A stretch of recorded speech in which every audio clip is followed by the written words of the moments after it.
Yan, ito na yung pickles rambutan. Ang sarap po ng juice niya ito pag naburo.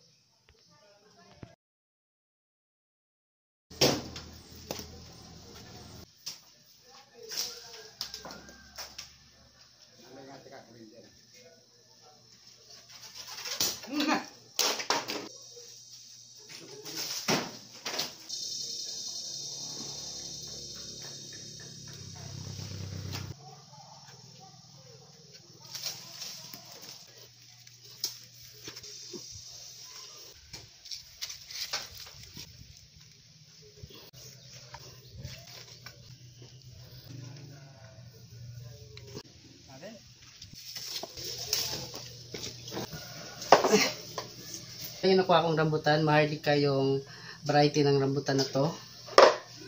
Yan ang lalaki. Ala, juicy.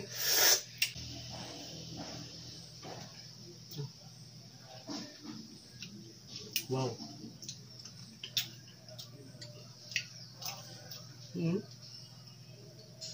Sarap. Yan ang laki. Diba? Marami kasi kaming rambutan ngayon. Ang gagawin ko sa ibang rambutan na nakuha ko ngayon, malalaki kasi ito, gagawin ko siyang pickles. Ewan ko lang rin sa inyo kung nakatry na kayo gumawa ng pickles na rambutan. So, ano bang pickles sa Tagalog? Hindi ko alam. Basta ang pickles sa amin, tawag sa amin pudsan. Dito sa amin. So, ito yung rambutan. Yan, malalaki. Diba? Yan yung naiwan. Kaya, gagawin ko lang pickles kasi hindi naman lahat nakakain namin. Masisira na lang. Kaya may tubig ako dito. Para diretso hugas na lang. Yan. Then, ang mga ingredients ko lang nito, mainit na tubig. And then, pero ito, sili saka asin. Ayan lang.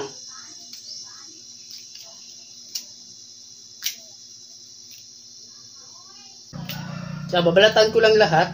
Yan o, lalaki ng laman. Diba?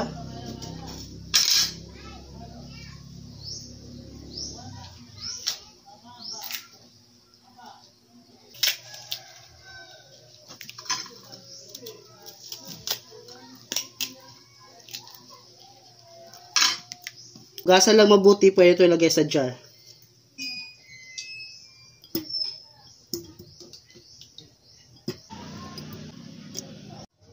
Tapos siya ilagay lang natin yung asin. Saka yung mainit na tubig.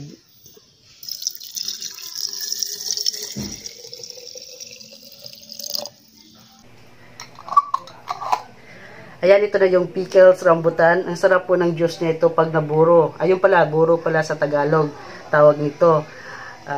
Pag naburo siya ng mga 2 weeks, masarap po yung juice niya. Itong tubig. Kiging juice to. Then ito yung laman niya, sobrang sarap po. Manamis-namis na may konting alat. Then maanghang. Pwede siya iulam. Pwede siya gawin parang kung kumakain ka ng candy. Para siya ma-preserve ng matagal pag hindi nyo nauubos yung rambutan nyo. Ganito po gawin nyo. Sobrang sarap po. Huwag nyo kalimutan mag-share, like, and follow. Ayan, paalam po.